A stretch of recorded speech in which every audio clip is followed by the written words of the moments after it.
بسم اللہ الرحمن الرحیم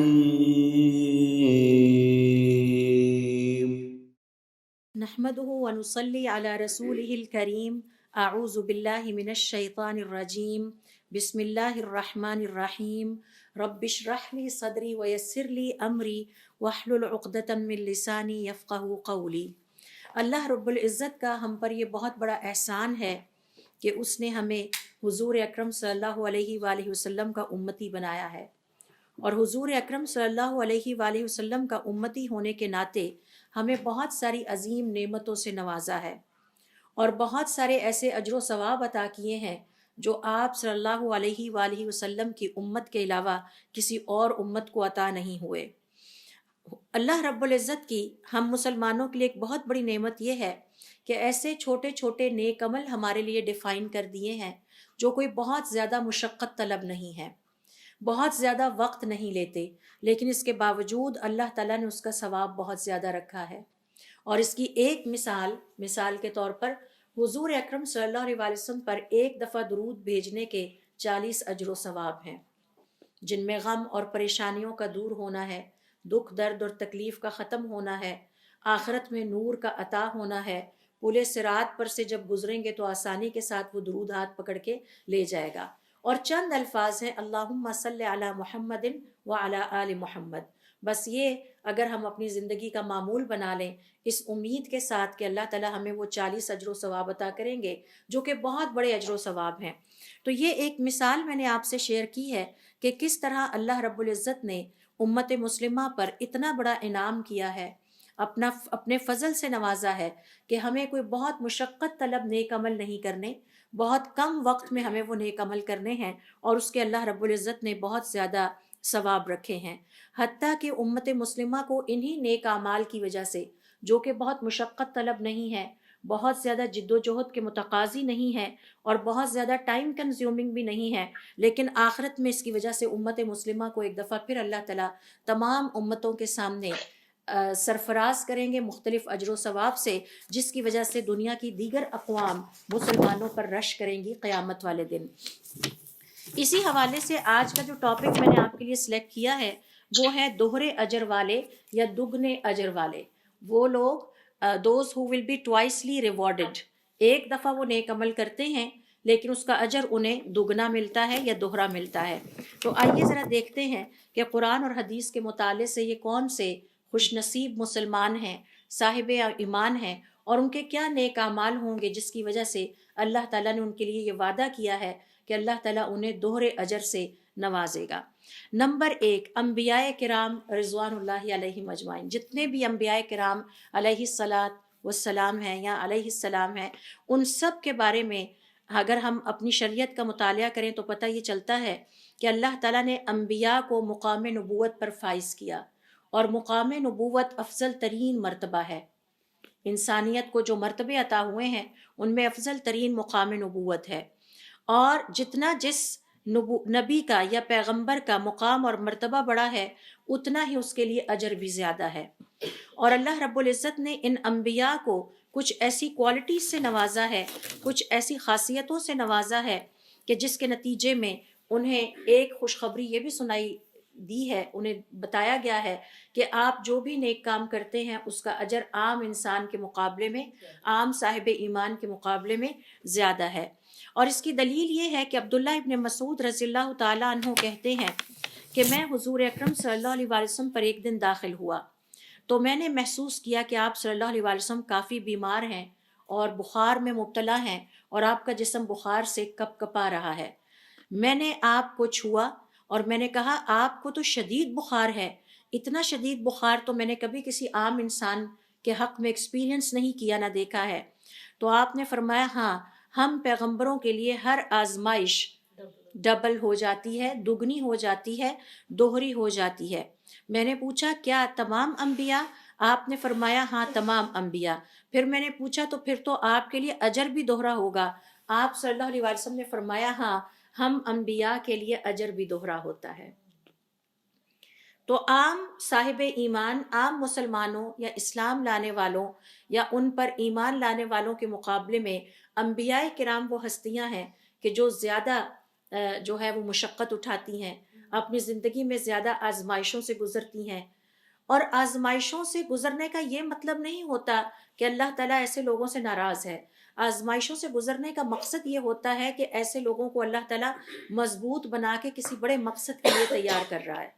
تو انسان جتنا زیادہ کرائسس میں پالش ہوتا ہے اتنا وہ اچھے حالات میں پالش نہیں ہوتا. تو اس حوالے سے یہ ہمارے سامنے پہلی کیٹیگری ہے انسانوں کی یا مسلمانوں کی یا صاحب ایمان کی کہ جن میں انبیاء ہیں، کہ خاص طور پر مثال یہاں پر حضور اکرم صلی اللہ علیہ وسلم کی ہے کہ آپ صلی اللہ علیہ وسلم کو جو بخار تھا اس کی شدت عام مسلمان کی تکلیف سے زیادہ تھی، اور آپ کے ساتھی نے رضی اللہ تعالی عنہ جو اس وقت آپ کے پاس موجود تھے، عبداللہ ابن مسعود، انہوں نے اس بات کو محسوس کیا کہ آپ شدت بخار سے کپ کپا رہے ہیں. تو کہتے ہیں کہ میں نے آپ کو چھوا تو میں نے محسوس کیا کہ آپ کے بخار کی جو تپش تھی وہ عام ہم سب کے بخار سے زیادہ تھی. تو میں نے آپ سے کہا کہ آپ تو بہت سخت بیمار ہیں. تو حضور اکرم صلی اللہ علیہ وسلم نے فرمایا ہاں میرا بخار اس وقت اتنا ہے جتنا تم میں سے 2 افراد کو ہوتا ہے. تو میں نے کہا کہ پھر تو آپ کا اجر بھی زیادہ ہوگا. تو حضور اکرم صلی اللہ علیہ وسلم نے فرمایا کہ ہاں ہمارا اجر بھی بڑھا دیا جاتا ہے. یہاں پر علماء کرام کا یہ کہنا ہے کہ آپ صلی اللہ علیہ وسلم کی اس حدیث پر غور کیجئے. چونکہ آپ صلی اللہ علیہ وسلم گناہوں کا ارتکاب کرنے والے نہیں تھے، معصوم تھے، اللہ تعالیٰ نے ہمیشہ آپ کی حفاظت کی، لہٰذا عام مسلمان کے حق میں تو ہم یہ کہتے ہیں کہ اگر بیماری آ جائے تو اس کے گناہ مٹا دیے جاتے ہیں، اس کے درجات بلند کر دیے جاتے ہیں. تو امام طحاوی رحمۃ اللہ علیہ کہتے ہیں کہ چونکہ آپ صلی اللہ علیہ وسلم نے اپنی زندگی میں گناہوں کا ارتکاب نہیں کیا، آپ معصوم تھے، اور آپ کو یہ جو تکلیف زیادہ آتی ہے اس کی وجہ سے اللہ رب العزت نے آپ کا اجر دوہرا کر دیا. عام مسلمان کا اجر دوہرا نہیں ہے، اسے ایک تو بیماری پر صبر کرنے کا اجر ملتا ہے، اور ایک یہ ہے کہ اس کے گناہ اس سے معاف ہوتے ہیں. جبکہ حضور اکرم صلی اللہ علیہ وسلم کے گناہ نہیں تھے تو اللہ تعالیٰ نے آپ کی بیماری پر صبر کرنے میں آپ کے لیے اجر دوہرا کر دیا. دوسرے نمبر پر دیکھیے جو کیٹیگری ہمارے سامنے آتی ہے قرآن اور سنت کے مطالعے سے، وہ ہے اہل کتاب، یعنی یہودیوں اور عیسائیوں میں سے جو کوئی بھی دین اسلام کو قبول کر لے. یہ وہ لوگ ہیں کفار کے علاوہ، یعنی کفار اس حکم میں شامل نہیں ہیں، کیونکہ کفار دین اسلام قبول کرنے سے پہلے ایک ایسے دین پر تھے جو کہ اللہ تعالیٰ نے بھیجا نہیں ہے. اللہ سبحانہ و تعالیٰ did not reveal their religion. لیکن اہل کتاب یعنی یہودیوں اور عیسائیوں نے پہلے اللہ کا حکم مانا اور یہودیت یا عیسائیت پر ایمان لے آئے، اور پھر اس کے بعد جب اسلام آ جائے اور وہ پھر اللہ کا حکم مانتے ہوئے اہل کتاب یہودی اور عیسائی، کفار اس حکم میں شامل نہیں، وہ پھر جب ایمان لے آتے ہیں حضور اکرم صلی اللہ علیہ وسلم پر اور اسلام پر، تو ان کے لیے دوہرے اجر کا وعدہ ہے. اللہ رب العزت کی طرف سے دوہرے اجر کی ان کو خوشخبری سنائی گئی ہے. اس حوالے سے دیکھیے سورۃ القصص کی آیت نمبر 53 اور 54، اس میں اللہ رب العزت نے ان کی اس حالت زار کا ذکر کیا ہے. وَإِذَا يُتْلَى عَلَيْهِمْ قَالُوا آمَنَّا بِهِ. اور یہ جو اہل کتاب ہیں ان میں سے کچھ اتنے نیک ہیں کہ جب ان پر یہ کلام تلاوت کیا جاتا ہے تو وہ فوراً پکار اٹھتے ہیں ہم اس پر ایمان لائے. إِنَّهُ الْحَقُّ مِنْ رَبِّنَا. وہ پہچان جاتے ہیں اور کہتے ہیں کہ یہ کلام جو حضور اکرم صلی اللہ علیہ وسلم پر اب نازل ہو رہا ہے یہ ہمارے رب کی طرف سے حق ہے. انا کننا من قبلہ مسلمین. ہم تو اس سے پہلے بھی اپنے رب کے لیے اسلام لانے والوں میں سے تھے. تو وہ اہل کتاب، وہ یہودی اور عیسائی جو پہلے اللہ تعالیٰ کے حکم پر اپنے پیغمبر پر ایمان لائے، اپنے دین پر ایمان لائے، اللہ کے حکم کی وجہ سے یہودی ہوئے یا مسلمان ہوئے، اور اب دوبارہ اللہ کے حکم کو انہوں نے پہچان لیا اور اللہ تعالیٰ کے کلام پر ایمان لے آئے اور حضور اکرم صلی اللہ علیہ وسلم کے پیغام پر ایمان لے آئے اور دین اسلام قبول کر لیا، تو ان کے لیے دوہرا اجر ہے. اور اس دوہرے اجر کا آگے چل کے اسی آیت میں اللہ تعالیٰ نے ذکر کیا ہے. حضور اکرم صلی اللہ علیہ وآلہ وسلم اس حوالے سے فرماتے ہیں کہ 3 افراد ایسے ہیں کہ جنہیں ان کے اجر 2 دفعہ عطا کیے جائیں گے. ایک کیٹیگری ان میں سے آپ نے فرمایا اہل کتاب یعنی یہودی اور عیسائی ہیں. آمن بنبیہ، ایک دفعہ وہ اپنے پیغمبر پر ایمان لائے، یہودی اپنے پیغمبر پر ایمان لے آئے، عیسائی اپنے پیغمبر پر ایمان لے آئے، وآمن بمحمد صلی اللہ علیہ وسلم، اور دوسری دفعہ پھر اللہ تعالیٰ کی پکار پر لبیک کہتے ہوئے حضور اکرم صلی اللہ علیہ وسلم پر ایمان لے آئے۔ لہٰذا ان دو ایمانوں کی وجہ سے ان کا دوہرا اجر ہے۔ لیکن میں دوبارہ ایمفیسائز کروں گی اس بات پہ کہ اس کیٹیگری میں کفار شامل نہیں ہیں،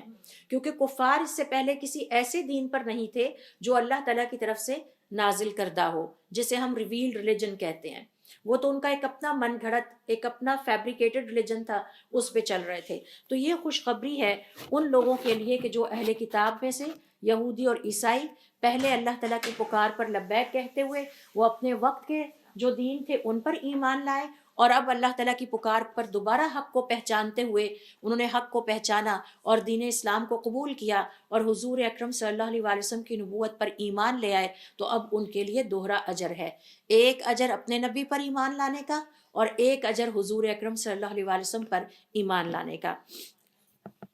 ابو امامہ رضی اللہ تعالیٰ عنہ کہتے ہیں کہ میں حضور اکرم صلی اللہ علیہ وسلم کے ساتھ فتح کے دن کجاوے پر تھا۔ آپ صلی اللہ علیہ وسلم نے اس دن مجھ سے بہت ہی چند خوبصورت باتیں کی، ان میں سے ایک یہ تھی کہ اہل کتاب میں سے جو کوئی بھی اسلام لے آئے تو اس کے لیے دوہرا اجر ہے، پھر اس کا وہی حق ہے جو ہم مسلمانوں کا حق ہے، اور اس کا وہی فرض ہے جو ہم مسلمانوں پر فرض ہے۔ اور پھر اس کے بعد آپ نے فرمایا،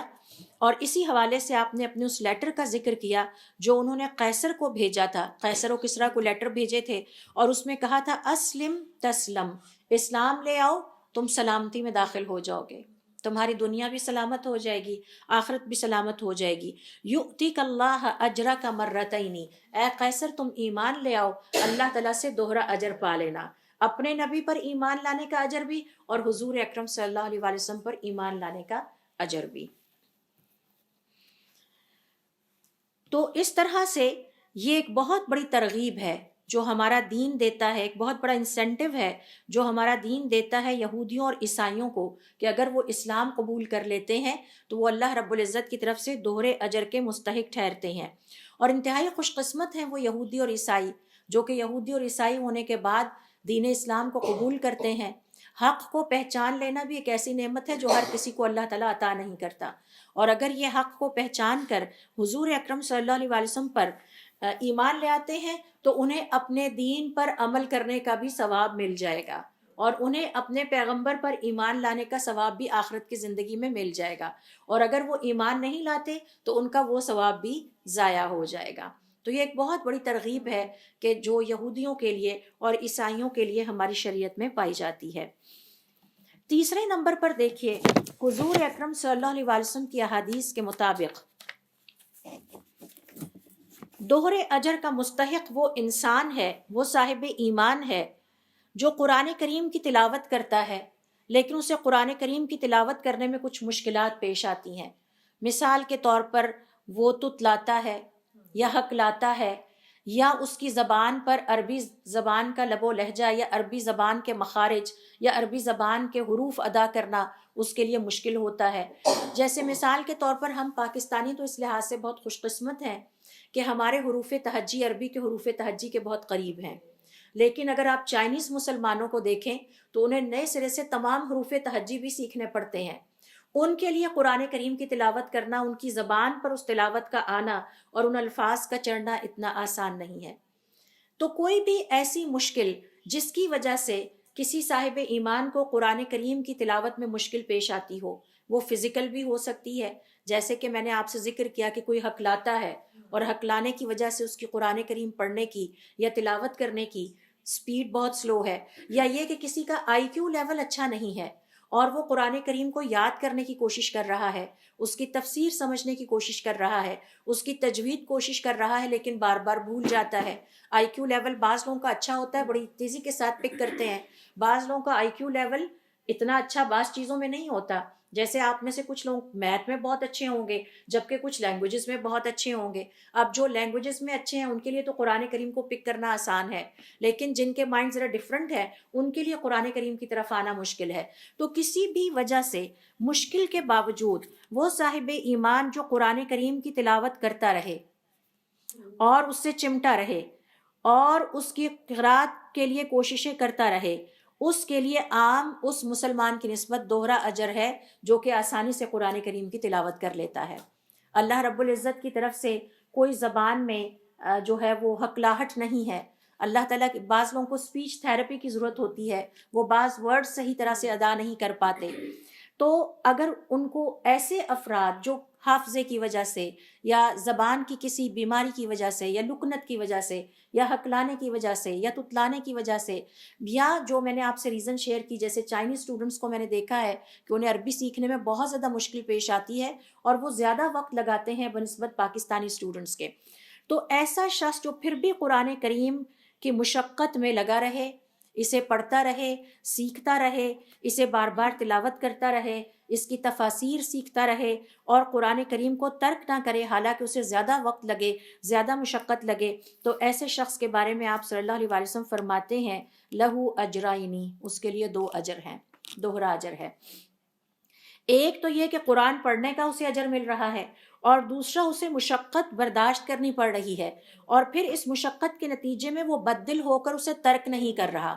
پھر بھی وہ اس کے ساتھ لگا ہوا ہے۔ ہو سکتا ہے کہ ایک شخص جس کی زبان ذرا تیزی کے ساتھ چلتی ہے، اس کا ساتھ دیتی ہے، وہ ایک سپارے کی تلاوت 20-25 منٹس میں کر لے، جبکہ اس شخص کو اپنی زبان کی وجہ سے، اپنی کسی فزیکل ڈیزیز کی وجہ سے 1 گھنٹہ لگتا ہو ایک سپارے کی تلاوت میں، لیکن اس کی اس مشقت بڑھ جانے کے نتیجے میں اس کا اجر بھی دگنا ہو جاتا ہے اور دوہرا ہو جاتا ہے۔ اور میں یہ سمجھتی ہوں کہ یہ ہم سب کے لیے ایک بہت بڑی خوشخبری ہے، ایک بہت بڑی گڈ نیوز ہے کہ ہم کچھ نہ کریں، فارغ وقت ہو تو ہم، اور فارغ وقت کیوں، ہمیں روزانہ وقت فکس کرنا چاہیے اور قرآن کریم کے ساتھ وقت گزارنا چاہیے۔ یہ بہت ہی بڑا نیکی کا کام ہے کہ اس کو تازہ رکھا جائے، ریفریش کیا جائے، اس کی انڈرسٹینڈنگ، اس کی تجوید، اس کی تفسیر کو بار بار دہرایا جائے، حتیٰ کہ وہ لیسنز بھی جو پڑھے تھے پھر دوبارہ دہرائے جائیں، کیونکہ وہ بھول جاتے ہیں بہت عرصے تک، جب وہ پیچھے پڑے رہتے ہیں تو وہ بھول جاتے ہیں۔ لہٰذا قرآن کریم کے ساتھ اس طرح سے وقت گزارنا یہ بہت عظیم عبادت ہے، اور وہ لوگ جو مشقت زیادہ برداشت کرتے ہیں ان کے لیے حضور اکرم صلی اللہ علیہ وسلم کی طرف سے خوشخبری ہے کہ ایسے افراد کو دوہرا اجر ملے گا۔ اس حوالے سے حدیث کیا ہے، حدیث بھی آپ سن لیجئے۔ حضور اکرم صلی اللہ علیہ وسلم فرماتے ہیں قرآن مجید کا ماہر، قرآن لکھنے والے انتہائی معزز اور اللہ تعالیٰ کے فرما بردار فرشتوں کے ساتھ قیامت والے دن ہوگا۔ یعنی یہ چھوٹا ایک درجہ نہیں ہے، قرآن کریم کا ماہر، ماہر سے مراد یہ ہے کہ جس نے کمانڈ ڈیولپ کر لی اوور دا سبجیکٹ۔ کہتے ہیں نا فلاں شخص اپنے فیلڈ کا بڑا ماہر ہے، تو قرآن کریم کا ماہر جو اس کی تلاوت کا ماہر ہو جائے۔ اور مجھے یاد ہے ہمارے گھروں میں ایسے بزرگ ہوتے تھے، وہ قرآن کریم کی اتنی کثرت سے تلاوت کرتے تھے کہ وہ کہیں لیٹے ہوتے تھے، ہم تلاوت کرتے تو ہمیں دور سے روکتے تھے، نہیں تم نے ورڈ غلط پڑھا ہے۔ قرآن کریم کی تلاوت کی انہیں اتنی مہارت ہو گئی تھی، اور اگر آپ ریگولرلی سورۃ الکہف کی تلاوت کرنے کے عادی ہوں تو آپ نوٹ کریں گے کہ وہ اب آپ کو آہستہ آہستہ حفظ ہونے لگ گئی ہے، اور آپ پہلے سے اینٹیسپیٹ کر لیتے ہیں کہ اب اگلا ورڈ کون سا ہوگا اور اگلی آیت کون سی ہوگی، تو زبان پہ ایک ورڈ ہوگا اور دماغ میں آپ کے اگلا ورڈ آ رہا ہوگا۔ تو یہ ہے مہارت، یہ مہارت تجوید میں بھی ہونی چاہیے، یہ مہارت تفسیر میں بھی اگر کسی کی ہے، اور یہ مہارت اور کمپیٹنسی کا لیول کوئی اچیو کر لے تو آپ صلی اللہ علیہ وسلم فرماتے ہیں قرآن مجید کا ماہر، قرآن لکھنے والے انتہائی معزز اور اللہ تعالیٰ کے فرما بردار فرشتوں کے ساتھ ہوگا۔ وہ فرشتے جنہوں نے قرآن لکھا تھا، بہت بڑے اعزاز والے فرشتوں کے ساتھ قیامت والے دن ہوگا۔ اور جو انسان قرآن مجید پڑھتا ہے اور وہ پڑھنا اس کے لیے مشقت کا باعث ہے اور ہکلاتا ہے، اس کے لیے 2 اجر ہیں۔ یہ حضور اکرم صلی اللہ علیہ وسلم کی حدیث ہے جو کہ میں نے آپ کے سامنے کوٹ کی ہے۔ اور اس حوالے سے ایک بہت امپورٹنٹ چیز ہمیں ذہن میں رکھنی چاہیے، جو کہ قاضی ایاز رحمۃ اللہ علیہ ایک نقطہ بیان کرتے ہیں۔ ان کا یہ کہنا ہے کہ اس حدیث کو سامنے رکھتے ہوئے ہم دیکھیں تو 2 انسانوں کا کمپیریزن کیا گیا ہے۔ ایک وہ جس نے قرآن کریم میں مہارت حاصل کر لی، اللہ تعالیٰ اس کا درجہ بتا رہے ہیں حضور اکرم صلی اللہ علیہ وسلم کے ذریعے سے کہ وہ اللہ تعالیٰ کے انتہائی معزز فرشتے جو کہ قرآن لکھنے والے تھے، قیامت والے دن ان کے ساتھ ہوگا۔ اور دوسرا وہ کہ جس کو کہ اپنی زبان میں کسی لکنت یا بیماری کی وجہ سے یا کسی بھی وجہ سے زیادہ مشقت کرنی پڑتی ہے قرآن کریم کے ساتھ، اور زیادہ وقت گزارنا پڑتا ہے، لیکن پھر بھی وہ بددل نہیں ہوتا اور قرآن کریم کی تلاوت کرتا رہتا ہے، تو اس کے لیے دوہرا اجر ہے۔ تو یہاں پر یہ بات ذہن میں رکھی جائے کہ یہ جو دوسرا انسان ہے جو کہ قرآن کریم کے ساتھ وقت گزارتا ہے اور زیادہ مشقت اس کو کرنی پڑتی ہے، اس کا اجر کسی بھی حال میں پہلے سے زیادہ نہیں ہے. یہ بات ذہن میں ہم نے رکھنی ہے، کیونکہ پہلے والے نے مہارت حاصل کر لی ہے، اور مہارت یا کمپیٹنسی ڈیولپ کرنا یہ ایک عام آرڈینری لیول نہیں ہوتا. یہ ایک ایسا لیول ہوتا ہے کہ جہاں جا کے انسان فلی کیپیبل ہو جاتا ہے کہ وہ کلیم کر سکے کہ اب اس کے پاس قرآن کریم کا علم ہے، رائٹ. اور اس کے مقابلے میں دوسرا انسان ہے، یعنی یہ گویا ہماری شریعت نے ایک طرح سے آپ کہہ لیجئے ترغیب دی ہے، ایک طرح سے شوق دلایا ہے ان لوگوں کو بھی کہ جنہیں مشکل پیش آتی ہے وہ گھبرائیں نہیں، مشقت کی وجہ سے بددل نہ ہوں اور قرآن کریم کو ترک نہ کر دیں، ان کا اجر دوہرا ہے. تو یہ فرق ہمیں یہاں پر ذہن میں رکھنا ہوگا. پھر چوتھے نمبر پر دیکھیے جو کیٹیگری ہمارے سامنے آتی ہے دوہرا اجر پانے والوں کی، ان میں ہے فقراء اور محتاجین پر صدقہ کرنا، جو آپ کے رشتہ دار بھی ہیں، اور جتنے قریبی رشتہ دار ہوں گے اتنا ہی اس کا اجر زیادہ ہوتا چلا جائے گا. دوہرا اجر ہے. اپنے رشتہ داروں میں سے تلاش کر کے ان فقراء اور محتاجوں پر خرچ کرنا جو کہ آپ کے رشتہ دار ہیں، اس کا دوہرا اجر ہے. ایک اجر ہے کہ آپ نے فقراء اور محتاجوں پر صدقہ کیا، اور دوسرا اجر آپ کو قرابت داری یعنی رشتہ داری کا ملتا ہے. اور اس حوالے سے حضور اکرم صلی اللہ علیہ وسلم کے پاس خاتون آتی ہیں اور وہ پیغام بھجواتی ہیں کہ اے اللہ کے رسول صلی اللہ علیہ وآلہ وسلم، مجھے بتائیے کہ میرے شوہر تنگ دست ہیں جبکہ مجھے اللہ تعالیٰ نے مال عطا کیا ہے. اب اگر میں اپنے شوہر پر خرچ کرتی ہوں تو کیا یہ میرا صدقے کے طور پر قبول ہو جائے گا؟ اور اسی طرح سے میں نے کچھ یتیم بچے بھی پال رکھے ہیں، اور اگر میں ان پر خرچ کرتی ہوں تو کیا یہ صدقہ سمجھا جائے گا؟ آپ نے فرمایا ہاں، اس خاتون کو بتا دیجئے اس کے لیے 2 اجر ہیں، ایک رشتہ داری کا اور ایک صدقے کا. تو روایات کے مطابق اس خاتون نے اپنے خاندان کے چند یتیم بچوں کی سرپرستی بھی لے رکھی تھی، یعنی وہ خود اتنی مالدار تھی جبکہ شوہر تنگ دست تھا. بعض اوقات ایسے حالات آ جاتے ہیں.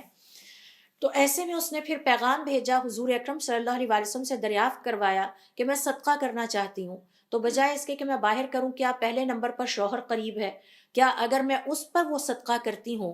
تو کیا مجھے اس کا ثواب ملے گا؟ اور پھر میں نے کچھ یتیم بچے بھی اپنے خاندان کے مستحق پال رکھے ہیں جن کی مالی سرپرستی میں کر رہی ہوں، تو کیا ان پر بھی خرچ کرنے کا مجھے ثواب ملے گا؟ آپ صلی اللہ علیہ وسلم نے فرمایا اس کے لیے دوہرا ثواب ہے، ایک صدقے کا، جی ایک صدقے کا، اور دوسرے نمبر پر قرابت داری کا. تو یہ ہے وہ عمل کہ جو دوہرا اجر جس کا اللہ رب العزت نے اور ہماری شریعت نے اس کا وعدہ کیا ہے. 5ویں نمبر پر دیکھیے وہ نیک عمل جس کے کرنے والے کو دگنا اجر ملتا ہے، وہ ہے عصر کی نماز کی حفاظت کرنے والے. عصر کی نماز کی حفاظت کرنا خاصا مشکل کام ہے، اتنا آسان نہیں ہے، اور اس حوالے سے عصر کی نماز کی اہمیت بہت ہے. اور جس کسی نے بھی حضور اکرم صلی اللہ علیہ وسلم کی احادیث کے مطابق عصر کی نماز کی حفاظت کی، اس کے لیے اس نماز کی ادائیگی پر دوہرے اجر کا وعدہ کیا گیا ہے. حضور اکرم صلی اللہ علیہ وسلم کی حدیث ہے کہ جس میں بسرا الغفاری رضی اللہ تعالیٰ عنہ کہتے ہیں کہ حضور اکرم صلی اللہ علیہ وسلم نے ایک دفعہ ہمارے ساتھ عصر کی نماز ادا کی اور پھر ہماری طرف رخ پھیرا اور فرمایا یہ کہ تم سے پہلے اہل کتاب یعنی یہودیوں اور عیسائیوں کو بھی اس نماز کی ادائیگی کی تاکید کی گئی تھی، فضیعوها، لیکن انہوں نے اس نماز کو ضائع کر دیا. فمن حافظ علیہا، تو جو کوئی بھی عصر کی نماز کی حفاظت کر لے گا، لہو اجرہ مرتین، اسے اللہ تعالیٰ اس نماز کے پڑھنے پر دوہرا اجر و ثواب عطا کریں گے.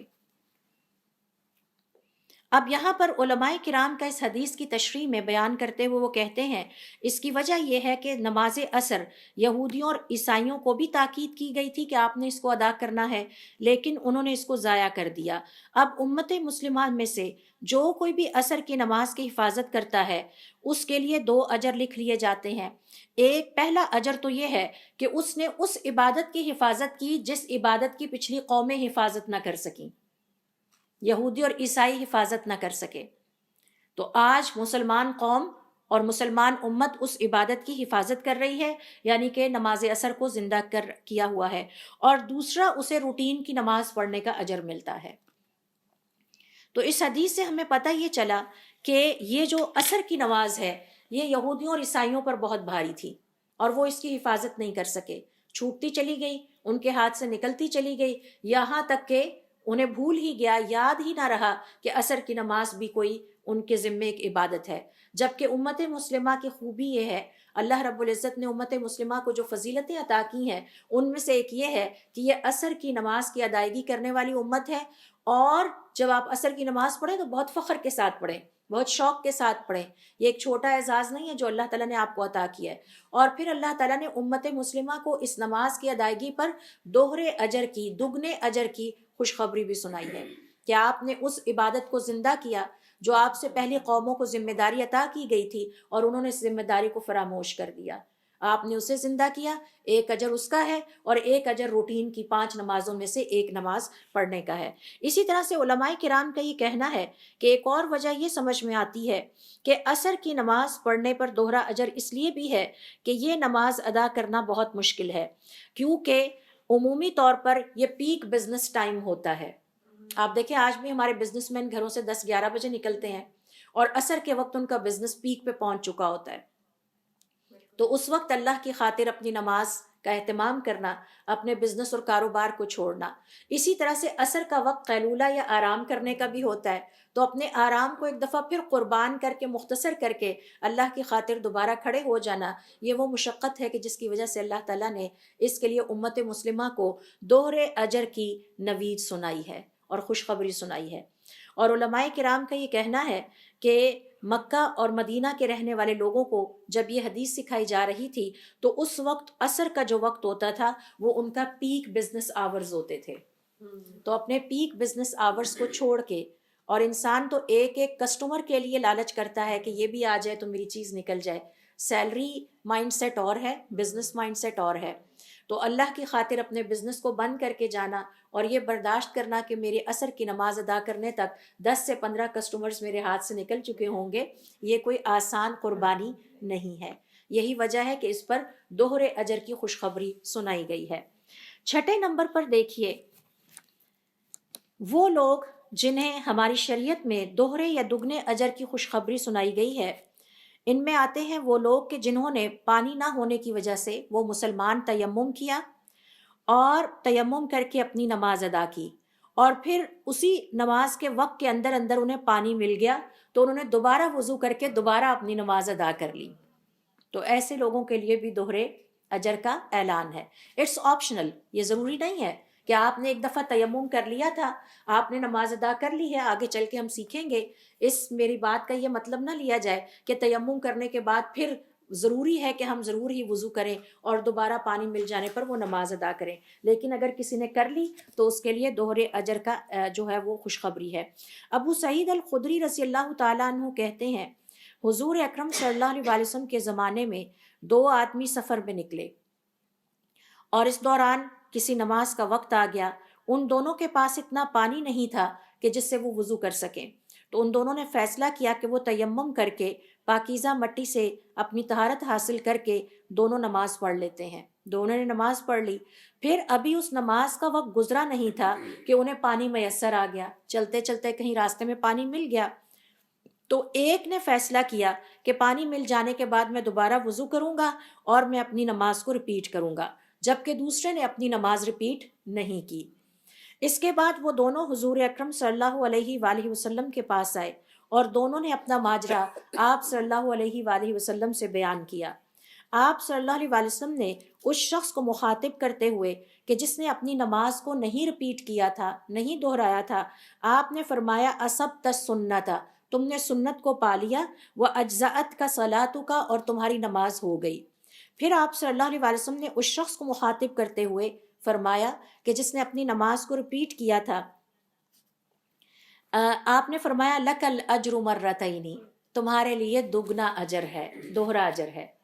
تو علماء کرام کا یہ کہنا ہے کہ اس سے یہ نہ سمجھا جائے کہ تیمم کرنے کے بعد پھر اگر آپ کو پانی میسر آ جائے تو آپ پانی سے وضو کر کے دوبارہ اپنے آپ کو مشقت میں ڈالیں اور نمازیں ادا کریں، بلکہ یہ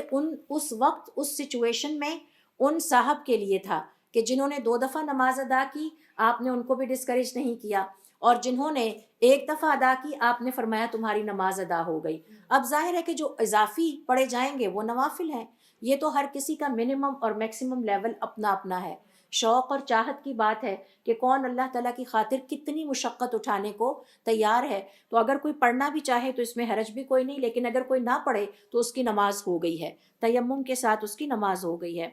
الصنعانی یہاں پر کہتے ہیں کہ اس شخص کو ایک نماز کا اجر ملا کہ اس نے مٹی کے ساتھ پڑھی، اور دوسری نماز کا اجر ملا کہ اس نے پانی کے ساتھ پڑھی۔ تو مٹی کے ساتھ پڑھنے کا اپنا اجر ہے اور پانی کے ساتھ پڑھنے کا اپنا اجر ہے۔ الشوکانی رحمۃ اللہ علیہ اس حوالے سے بیان کرتے ہیں کہ اللہ تعالیٰ نے دونوں کے عمل کو قبول کر لیا، کیونکہ اللہ تعالیٰ کسی کے بھی نیک عمل کو ضائع نہیں کرتا۔ اور اس کا یہ قطعاً مطلب نہیں کہ جس نے ایک دفعہ نماز پڑھی اس کا اجر ضائع ہوا، اس کی نماز بھی قبول ہو گئی، اور جس نے 2 دفعہ پڑھی اس کا یہ قطعاً مطلب نہیں ہے کہ اب ہر کوئی 2 دفعہ پڑھنے کی کوشش کرے۔ یہ آپ کی اپنی ہمت اور طاقت اور اویلیبلٹی آف ٹائم اور اویلیبلٹی آف واٹر پہ ڈپینڈ کرتا ہے کہ آپ کیا فیصلہ کرتے ہیں۔ بہرحال یہ چھٹی کیٹیگری ہے ہماری شریعت کی روشنی میں کہ وہ لوگ جنہیں دوہرا اجر ملتا ہے۔ اور اگر کسی چیز کا اجر بھی نہ ملے تو یہ جو ایک دفعہ پھر نماز ریپیٹ کر کے پڑھی گئی ہے یہ نوافل کے زمرے میں آتی ہے۔ بالکل ایسے ہی جیسے ہمیں ترغیب دی گئی ہے کہ اگر ہم مسجد میں ہیں اور ہم نے ایک دفعہ اپنی نماز پڑھ لی ہے، اب کوئی اور مسلمان آتا ہے تو اس کی جماعت کے لیے فیسیلیٹیٹ کرنے کے لیے ہم اس کے ساتھ ایک دفعہ پھر نماز پڑھ لیں، وہ ہمارے لیے دوہرا اجر ہو جائے گا اور نوافل کے زمرے میں اللہ تعالیٰ کے ہاں وہ عمل محفوظ ہو جائے گا۔ 7ویں نمبر پر دیکھیے، وہ نیک عمل جس کے کرنے والے کو دوہرا اجر و ثواب ملتا ہے وہ ہے وہ حاکم، حکومتی عہدے دار سے مراد صرف حکمران نہیں ہے، ہر وہ حکومتی عہدے دار۔ مثال کے طور پر ایک استاد بھی حکومتی عہدے دار ہے اگر وہ گورنمنٹ جاب میں ہے، اگر وہ گورنمنٹ جاب میں نہیں بھی ہے، وہ ایک استاد ہے تو اب وہ حکومت کا حصہ ہے، وہ رن کر رہا ہے، اپنے ملک کو رن کرنے میں فیسیلیٹیٹ کر رہا ہے۔ ہر وہ حاکم، ہر وہ حکومتی عہدے دار اور فیصلہ کرنے والا قاضی اگر وہ ایفرٹ کرتا ہے، مشقت اٹھاتا ہے اور صحیح فیصلہ کر لیتا ہے تو اس کے نتیجے میں اس کے لیے 2 اجر ہیں۔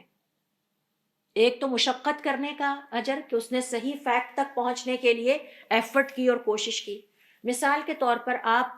بحیثیت استاد آپ کو انفارم کیا جاتا ہے کہ آپ جو اسکالرشپس آتے ہیں ڈیزرونگ اسٹوڈنٹس کے لیے اس ٹیم کا حصہ ہیں اور آپ نے انٹرویو کرنا ہے۔ اب آپ مشقت اٹھا کے ہر اسٹوڈنٹ کے بارے میں اچھی طرح سے چھان پھٹک کر کے، تحقیق کر کے، ڈیٹا اکٹھا کر کے، ادھر ادھر سے پتہ کر کے جو پاسبل، کیونکہ آپ کی خواہش ہے کہ میں اسی اسٹوڈنٹ کا نام لکھوں لسٹ میں جو واقعتاً اسکالرشپ کا مستحق ہے، تو آپ نے ایک تو فیصلہ کیا، ایک آپ نے اس کے لیے مشقت اٹھائی حکومتی عہدے دار ہونے کے ناطے یا مسلمانوں کے ایک مفاد کا انچارج ہونے کے ناطے، چاہے آپ گورنمنٹ سرونٹ ہیں چاہے آپ پرائیویٹ جاب میں ہیں، لیکن آپ کی ایک ذمہ داری لگائی گئی تھی۔ آپ نے وہ پوری محنت کے ساتھ جب اپنا فیصلہ کیا تو آپ کے لیے اللہ تعالیٰ کی طرف سے دوہرا اجر ہے۔ آپ کو یاد ہوگا ہم نے ایک سیشن میں فلسطین کے حوالے سے سیکھا تھا کہ حضرت سلیمان علیہ السلام نے اللہ تعالیٰ سے مسجد اقصیٰ کی تعمیر کے وقت 3 دعائیں کی تھیں، ان میں سے ایک یہ تھی کہ اللہ تعالیٰ میرے فیصلے تیری مرضی کے مطابق ہوں۔ تو ہمیں اللہ تعالیٰ سے یہ دعا کرنی چاہیے۔ ہم بھی اپنی لائف میں آل دا ٹائم صبح سے لے کے شام تک ڈیسیژنز کر رہے ہوتے ہیں۔ آج ہم نے کیا پہنا ہے، اٹس اے ڈیسیژن۔ آج ہم نے کیا ناشتہ لینا ہے، یہ بھی ایک ڈیسیژن ہے۔ آج میں نے اللہ کی راہ میں کون سے نیک عمل کرنے ہیں، یہ بھی ایک ڈیسیژن ہے۔ تو یہ سارے فیصلے ہیں جو کہ ہم مسلسل کر رہے ہوتے ہیں۔ تو یہاں پر علماء کرام کا ہی کہنا ہے کہ ہر وہ حکومتی عہدے دار، ہر وہ فیصلہ کرنے والا قاضی جو کہ پوری محنت اور مشقت کے ساتھ فیکٹس اکٹھے کر کے حق تک یا حقیقت تک پہنچ کے پھر فیصلہ کرتا ہے تو اور صحیح فیصلہ کر لیتا ہے تو اللہ رب العزت کی طرف سے اس کے لیے دوہرے ثواب کی خوشخبری ہے، دوہرے اجر یا دگنے اجر کی خوشخبری ہے۔ ایک اجر تو اس لیے کہ اس نے مشقت پوری کی صحیح فیصلہ کرنے کے لیے، آپ نے ووٹ دینا ہے، اب پوری مشقت کریں، پوری ریسرچ کریں کہ اللہ تعالیٰ میں آپ کو حاضر ناظر جان کے گواہ ٹھہراتا ہوں کہ میں نے اپنی طرف سے پوری معلومات اکٹھے کرنے کے بعد اپنا فیصلہ دے دیا ہے۔ تو یہ ڈیسیژن میکنگ ہے، فیصلے ہیں۔ اور دوسرا اجر اسے ملتا ہے صحیح فیصلہ کرنے کا، جبکہ اس کے مقابلے میں اگر کوئی شخص فیصلہ کرتا ہے اور پوری محنت کرتا ہے لیکن اس کے باوجود اس کے فیصلے میں غلطی نکل آتی ہے یا وہ فیصلہ غلط ہے تو اس کے لیے ایک اجر ہے۔ یہ ہے وہ 7th کیٹیگری۔ اور اس حوالے سے امام نووی رحمۃ اللہ علیہ فرماتے ہیں کہ جس نے محنت کی اور ایفرٹ کی اور صحیح فیصلہ کر لیا اس کے لیے 2 اجر ہیں، اور جس نے محنت کی لیکن اس کے باوجود وہ حقیقت تک نہیں پہنچ سکا، اللہ تعالیٰ اس کی نیت کا حال اور اس کی کوششوں کا حال بہتر جانتا ہے، لہٰذا اس کے لیے 1 اجر ہے۔ 8ویں نمبر پر دیکھیے جو کیٹیگری ہمارے سامنے آتی ہے ان خوش قسمت لوگوں کی کہ جنہیں اللہ رب العزت کی طرف سے اور حضور اکرم صلی اللہ علیہ وسلم کی طرف سے خوشخبری سنائی گئی ہے کہ انہیں دگنا اجر ملے گا ان کے نیک عمل پر۔ وہ ہے سمندر میں ڈوبنے والے۔ اور کون سے سمندر میں ڈوبنے والے؟ جو اللہ کی راہ میں جہاد کے لیے سمندری سفر پر نکلیں۔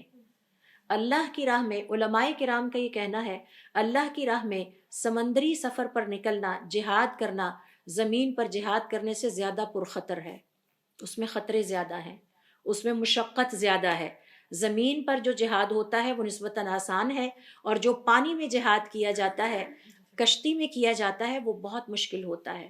تو اس حوالے سے دیکھیے کہ جو ہمارے لوگ نیوی میں ہیں،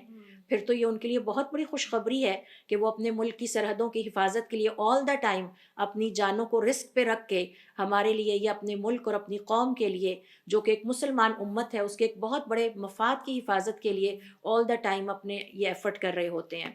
تو 8ویں نمبر پر یہ کیٹیگری ہے کہ جو اللہ کی راہ میں جہاد کرنے کے لیے سمندری سفر پر نکلا۔ اور علماء کرام کا یہ کہنا ہے کہ حضور اکرم صلی اللہ علیہ وسلم کی احادیث کے مطالعے سے پتہ چلتا ہے کہ اللہ کی راہ میں سمندری سفر پر جا کر جہاد کرنا اللہ کی راہ میں زمینی سفر سے زیادہ افضل ہے، کیونکہ سمندری سفر میں جان کی ہلاکت کا رسک زیادہ ہے، اور سمندری سفر میں جنگ چھوڑ کر بھاگنے کی کوئی گنجائش نہیں ہوتی، جبکہ زمینی جہاد جو کیا جاتا ہے اس میں پھر بھی یہ گنجائش ہوتی ہے کہ آپ زمین پہ ہیں، آپ چوری سے کسی طرح آنکھ بچا کے اپنی صف میں سے نکل کر چلے جائیں اور باقی لوگ جہاد میں مصروف رہیں۔ تو چونکہ بحری سفر جو ہوتا ہے اور بحری جو جہاد ہے اس میں خطرے زیادہ ہیں، جان کی رسک اس میں زیادہ ہے، ہلاکت اور تباہی کے چانسز زیادہ ہیں، ارد گرد چاروں طرف پانی ہی پانی ہے، ذرا سا کوئی مس ہیپ ہوتا ہے اور بیلنس خراب ہوتا ہے تو اتنے گہرے پانی میں سے نکلنے کے کوئی چانسز نہیں ہوتے، جبکہ زمین پر ایسا نہیں ہے۔ تو اس لیے ایسے تمام افراد صاحب ایمان مسلمان جو کہ سمندری جہاد اللہ کی راہ میں کرتے ہوئے نکلتے ہیں، ان کے لیے دوہرا اجر ہے۔ اور اس حوالے سے حضور اکرم صلی اللہ علیہ وسلم کی حدیث میں آپ سے شیئر کرتی ہوں، ام حرام رضی اللہ تعالی عنہا روایت کرتی ہیں کہ آپ صلی اللہ علیہ وسلم نے فرمایا، سمندر کے سفر میں جو اللہ کی خاطر جہاد کے لیے نکلا، اس میں چکرانے والے شخص کو اگر قے آ جائے تو اس کے لیے 1 شہید کا اجر ہے، صرف ایک قے آ جانے پر۔ آپ کو پتہ ہے کہ بعض لوگوں کو زمینی سفر سوٹ نہیں کرتا، بعض کو سمندری سفر، ذرا سا کشتی نے ہچکولا کھایا، اس کی پوزیشن چینج ہوئی تو آپ کا دل وہیں ڈوب جاتا ہے۔ اور اگر آپ نے ایروپلین کا سفر کیا ہے تو جس وقت ایروپلین ذرا سا ٹلٹڈ ہوتا ہے یا ادھر کو ہوتا ہے تو آپ کی وہیں پر روح جو ہے وہ کم از کم فنا ہو جاتی ہے۔ تو اپنی جان کو ہتھیلی پر رکھ کر اللہ کی خاطر نکلنا اور لمحہ لمحہ موت کی آنکھوں میں آنکھیں ڈالنا اور امت مسلمہ کی حفاظت کے لیے اپنے آپ کو پیش کرنا، یہ کوئی چھوٹی بات نہیں ہے۔ آج پوری امت مسلمہ کا ایک انسان بھی غزہ کے مسلمانوں کے لیے نہیں کھڑا ہو سکا۔ وجہ کیا ہے؟ کم ہمتی، پستی اور اپنی جان پیاری ہے۔ کون یہ؟ اور ہر کسی سے پوچھے تو وہ کہتے ہیں جی کون اب اپنی جان رسک پہ رکھ کے ان کے لیے کھڑا ہو۔ آج سوچئے 2 ارب مسلمانوں میں سے کوئی بھی اس لیول کی قربانی نہیں دے سکتا جس لیول کی قربانی غزہ کے مسلمان اپنے دین اور ایمان کے لیے دے رہے ہیں۔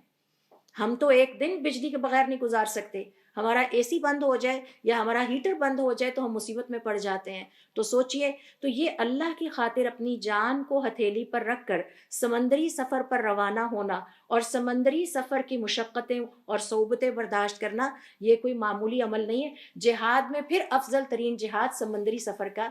سمندر میں کیا جانے والا جہاد ہے۔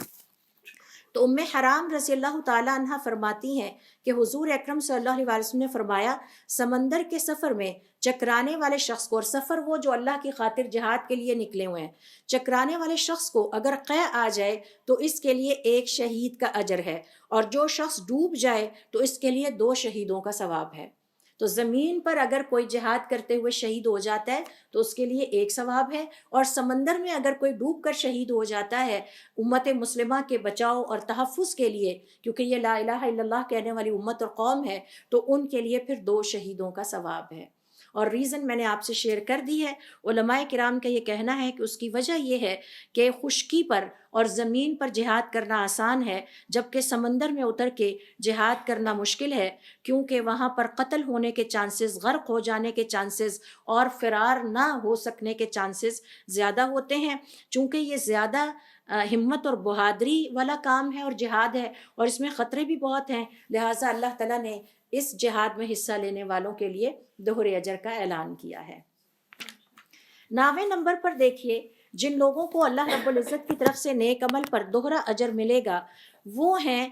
جنازے کے ساتھ جانے والے اور میت کے دفن ہونے تک وہاں کھڑے ہو کر انتظار کر کے اس کے لیے دعا کرتے رہنے والے۔ کم از کم ہم یہ تو اپنی زندگی میں کر سکتے ہیں نا۔ تو اس حوالے سے حضور اکرم صلی اللہ علیہ وسلم فرماتے ہیں کہ جس مسلمان نے اپنے کسی بھی مسلمان بہن بھائی کے جنازے کو پورے ایمان کے ساتھ اور اللہ تعالیٰ سے ثواب کی نیت سے اٹینڈ کیا، اور وہ اپنے بھائی کے ساتھ اس وقت تک موجود رہا جب تک کہ اس کی نماز جنازہ ادا نہیں ہو گئی، اور پھر اس وقت تک موجود رہا جب تک کہ اس کو دفن نہیں کر لیا گیا، اور پھر اس کے دفن کرنے کے بعد بھی اس کی قبر پر اس کے لیے دعا اور استغفار کرتا رہا، تو جب وہ اپنے گھر پلٹتا ہے تو اس کے لیے 2 قیرات اجر لکھ لیا جاتا ہے۔ اور آپ نے پھر اس کو ہمیں سمجھانے کے لیے بتایا کہ 1 قیرات احد پہاڑ کے برابر ثواب ہے۔ This is the volume of the reward you will get, تو 2 احد کے پہاڑ جتنا ثواب ملے گا۔ اور اس کی وجہ علماء کرام بیان کرتے ہیں، یعنی دفن ہونے تک اور پھر دفن ہونے کے بعد بھی اس کے لیے مغفرت کی دعا کرتے رہنا، تو علماء کرام یہ کہتے ہیں اس کی وجہ یہ ہے کہ یہ آپ کا اپنے مردہ مسلمان بھائی کے ساتھ حسن سلوک ہے کہ آپ اس کے مر جانے کے باوجود، اس دنیا سے انتقال کر جانے کے باوجود میت کے احساسات اور جذبات کا خیال رکھ رہے ہیں، اور اس کے لیے وہاں پر مسلسل اتنا ٹائم لگا کر آپ اس کے لیے دعا اور استغفار کر رہے ہیں۔ یہ حسن سلوک ہے۔